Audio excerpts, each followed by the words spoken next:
Hey folks, Tuesday, 7th of June in Dublin. Here we're just back in from a bank holiday in Dublin on Monday. We've had the Jubilee last week, Thursday, Friday, and through the weekend, and just kind of coming back after a nice break to enjoy the weather here. But with that, we did have an OPEC meeting last week, a raise on the production figures from OPEC and OPEC Plus.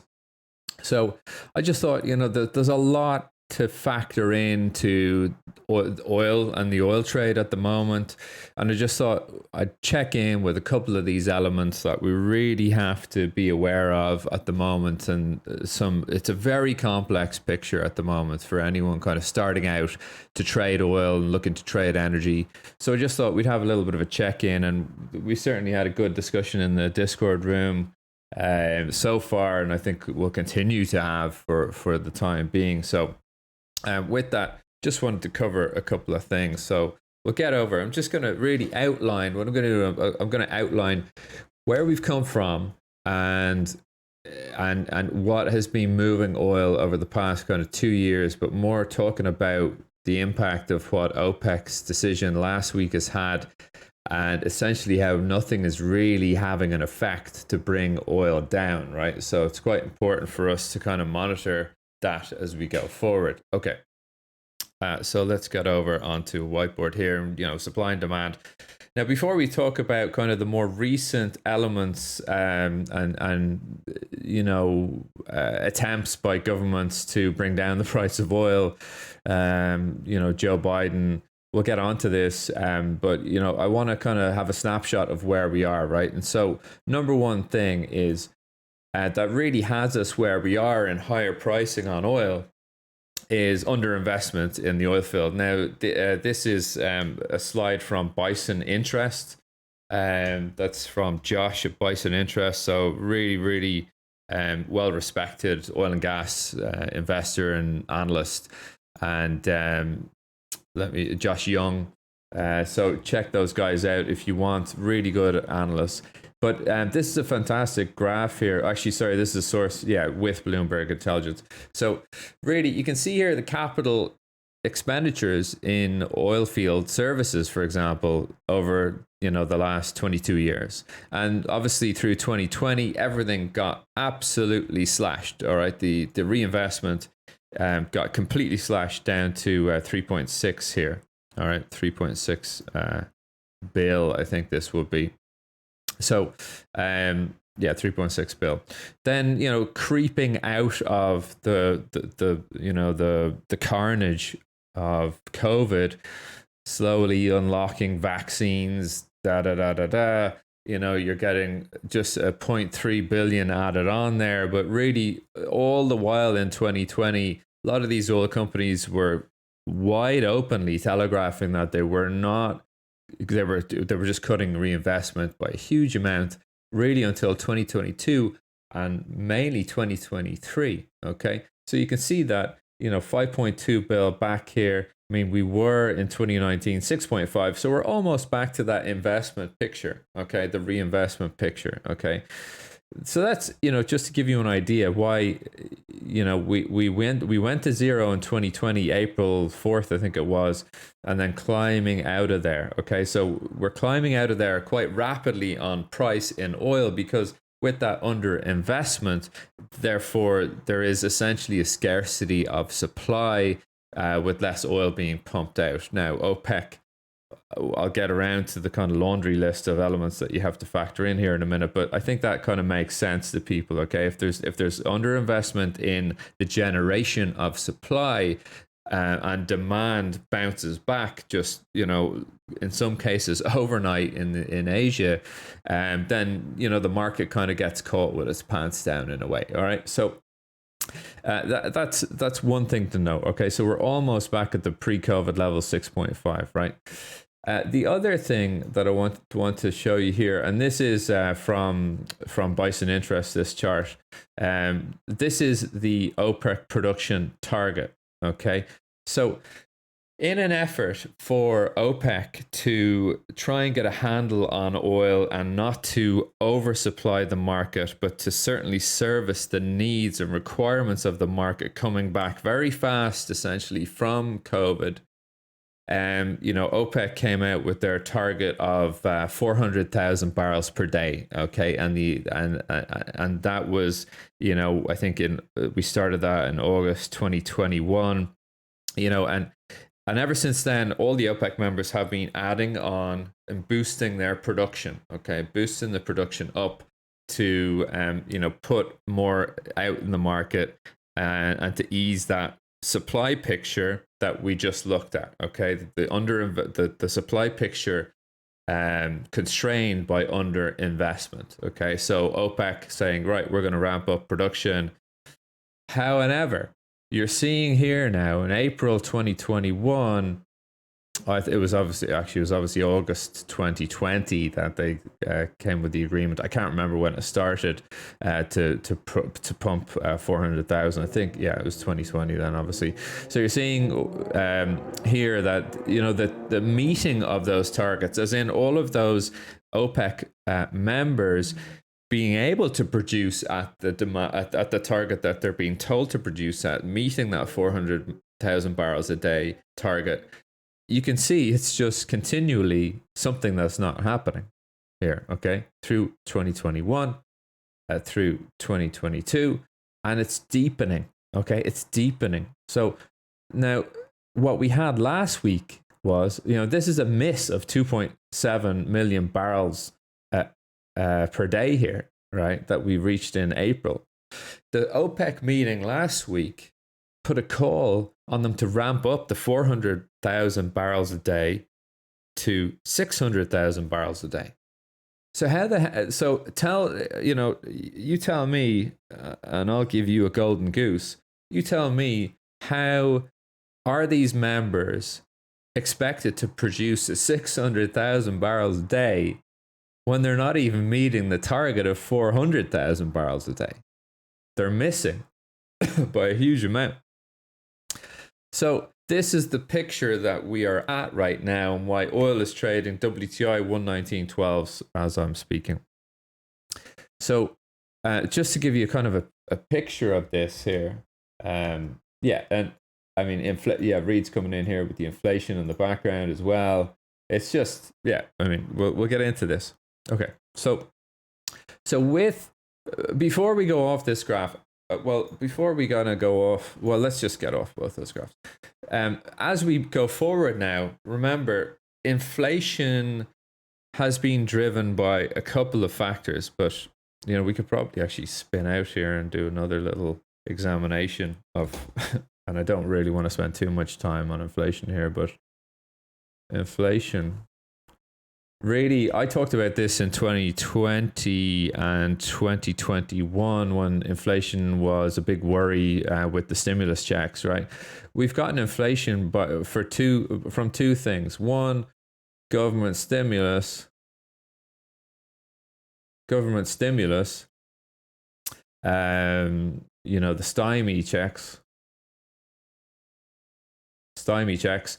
That we've had all around, certainly the Western world and beyond. But number two is what I like to call energy push inflation.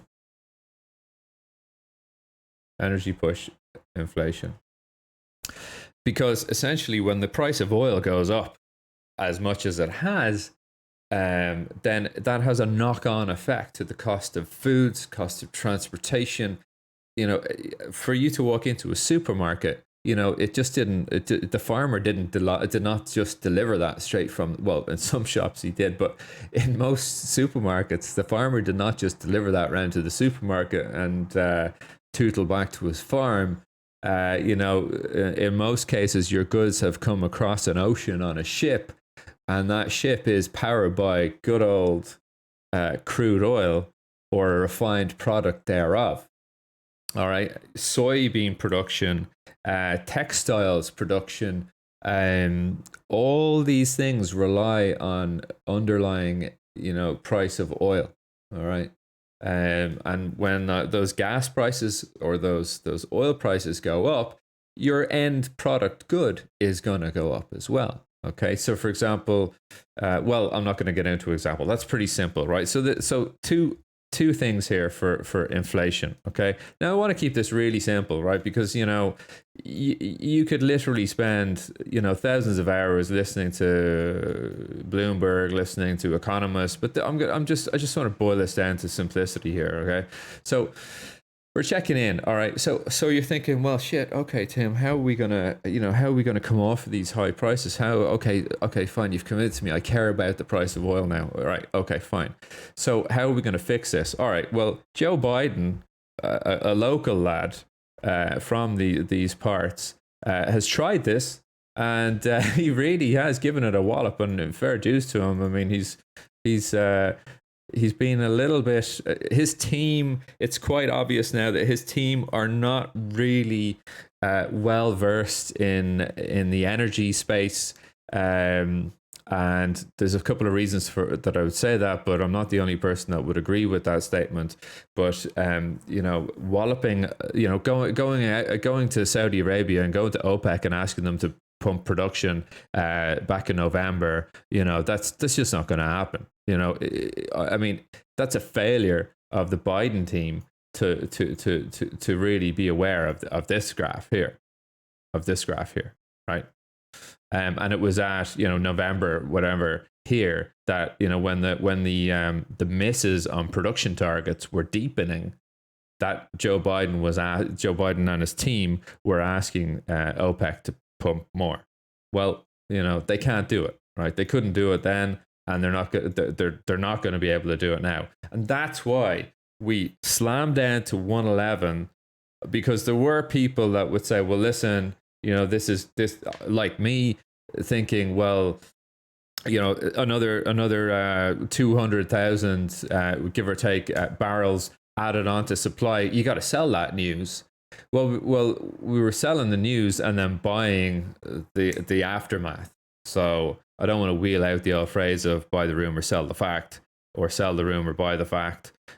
We just slammed down to 111s, and then we were up like $4 or $5 within 20 minutes. Okay, so that's why, or I'll get on to why that happened in a second here. Okay, but essentially, more supply. We're so far gone now in terms of this problem, the problem presented by this graph, right? This is just, this underinvestment in 2020, 2021 has huge implications that cannot be fixed overnight or over a quarter or over 3 quarters. So we're going to get into what people have tried, what entities have tried to do to solve this problem.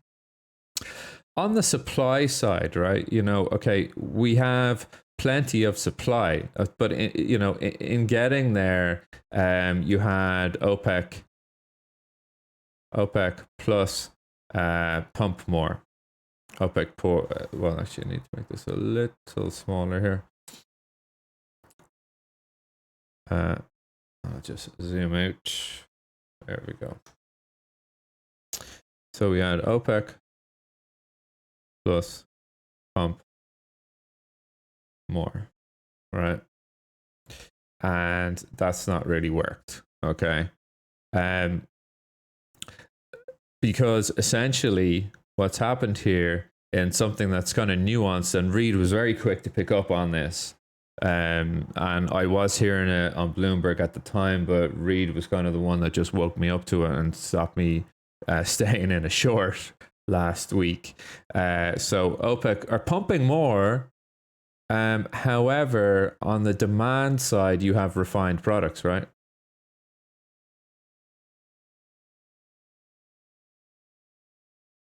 Right. So this is demand side. The problem here is refined products, refinery is at global capacity. Well, I should say global max capacity. Okay, it's at global max capacity. China To kind of split out here now from the refinery story, right? If we go over here and kind of create refinery, right? China has 3 million barrels per day. 3 million barrels per day capacity. That's offline. Okay. The US is at full capacity.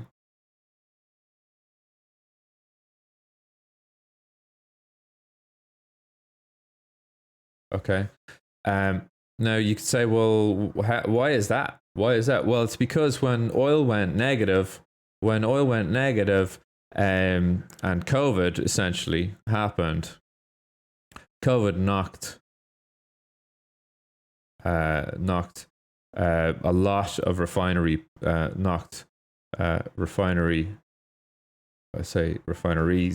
offline. No staff and less supply to buy. Right. So when COVID happened, they couldn't get their hands on the barrels, and even if they did, they wouldn't have the staff to man the refinery operations and produce. And so what happened there with that? Well, when a business doesn't have any staff and it can't buy stock, a lot went out of business.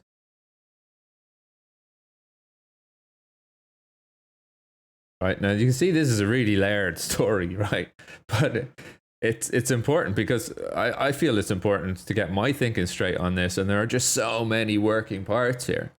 All right, so refinery is pumping at global capacity, max capacity. So OPEC add another 200,000, bringing it to 600,000 barrels a day production.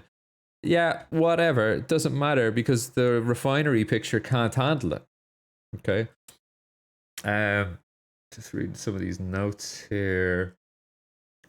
Added to all of this, you have governments that are trying to reduce their pollution and carbon footprints and go green. All right. But meanwhile, there's this whole monster of demand worldwide. Yeah, great. People are buying Teslas. Well, how many people in India or Africa are buying a Tesla right now? How many people in Europe own a Tesla?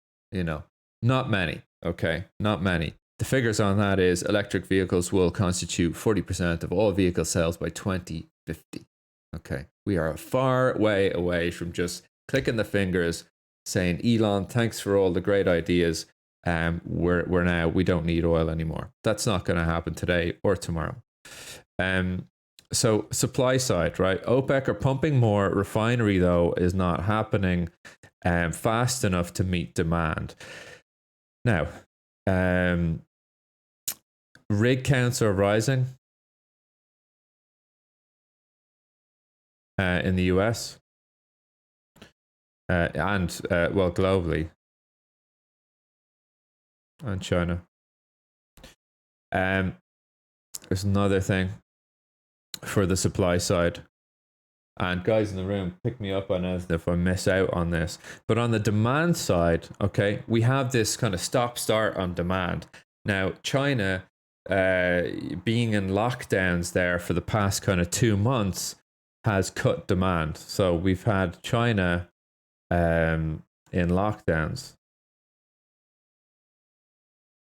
Right, the Chinese lockdowns, to look at that picture, right? Chinese lockdowns, we split this one out. You had 92% reduction, right? A 92% reduction. Reduction in commercial air travel.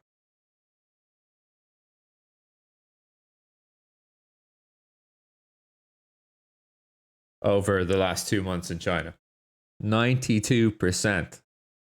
All right. I don't have the figures on road driving, road vehicles, but you can imagine that if by and large all these cities are not allowed to leave their apartment front door, let alone the building front door, that's going to be a constraint on road travel by at least a similar magnitude. Okay, so China in lockdowns, right? So that's fine, right?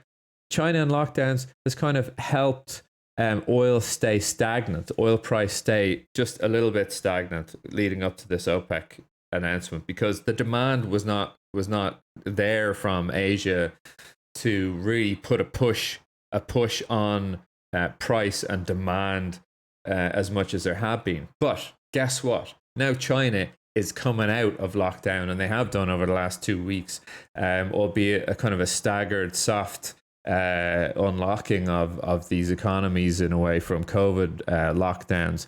So now China is no longer in the lockdown, right? China now unlocked, right? Okay, so this is a big plus plus plus here, right? Big plus plus plus here. So what you've got now is a supply side that is severely constrained, and you now have China waking back up again. Now, coming out of the lockdowns. Now, it is going to be quite fast and strong demand. But here's one thing. I haven't even talked about Russia yet. Okay, I haven't even talked about this. So with this whole picture going on here, right? Everything I've just talked about going on, suddenly Putin wakes up one day and he says, we're going to Ukraine. Supply side. What's this going to do to supply? Well, EU embargo, let's just round it up to the EU embargoes. So this was the second order consequence event of what would happen if Russia invaded. Putin goes in, invasion, EU and the West put bans and embargoes on Russian oil. Third order consequence will be what is Putin going to do in retaliation to that? Well, let's look at the supply picture here. Okay, so Russian oil. There's a lot of different figures here, but Russian production.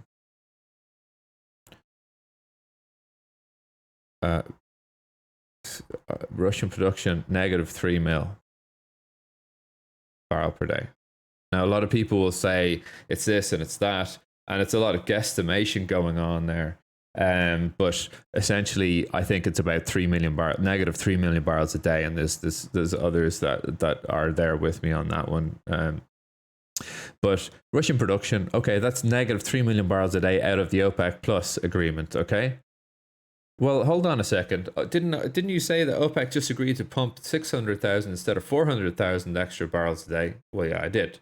So how is that then? If OPEC could produce at the 600,000 barrels a day, if they could, well, how are they going to make up for the 3 million approximately that they've lost from Russian production? They can't. They can't. And, why didn't they just come out and say, oh, we're doing 1 million barrels a day additional instead of 400,000, we're doing 1 million?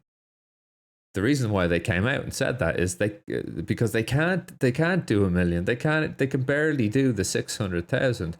But what they're strategically doing is saying, well, 600,000 over time, your production will be able to meet these targets. Okay. So, in 2023. OPEC members will be able to produce at those targets. And then at that point, then they'll start to probably reduce the cuts. But actually, this agreement to pump more, 400,000 barrels a day or 600,000 barrels a day, it's now 6. That's running out in August, but it's going to be pushed to September, okay, that agreement. So August, September is going to be pretty wild as shit in the oil space and on oil price. I really think it is. It's going to be totally wild because it'll come down to an OPEC meeting around those months, and the oil market's going to go crazy. It's going to go. There's going to be a massive change, I think, at that point in the oil market. And the way things are right now, I think we're looking at $150 WTI. So this is a very complex picture. So Russian production -3 million barrels off there. So essentially, this is before the EU embargo has taken place. And those bans are set to come in essentially by the end of this year. Okay, so we're going to be finishing 2022 in an increasingly tighter and tighter picture. All right, a tighter picture, and with oil, as it gets tighter and tighter, we're trading 119s right now. Well, if we get to when we're getting to the end of the year and the picture is tighter and tighter, like we just can't really be selling oil. Now, the only thing essentially going forward that is going to be bearish for these markets, and I'm going to be watching this like a hawk, and everyone's going to be watching this like a hawk, is the refinery utilization figures on your DOEs. It's going to be, everyone's looking at refiners now, and they will be all the way through to the end of the year to see where is that picture. Are refineries going offline? Are they coming online? Is more capacity at refinery coming online? In China and in the US and in Europe.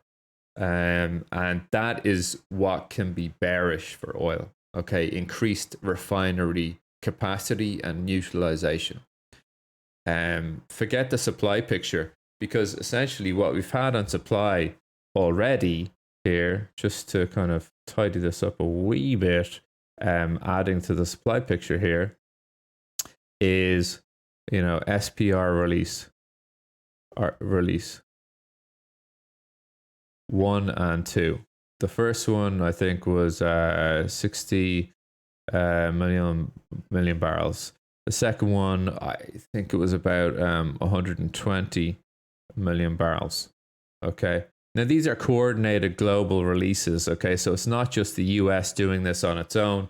They don't tend to do SPR releases on their own because it can essentially create an imbalance between oil trade amongst countries and pricing disparities, and basically a couple of countries need to do it in unison or none at all on their own. So they've thrown the book at this in terms of strategic petroleum reserves. Now, these two releases have left. I mean, the 120 million barrels all told actually came out at about 200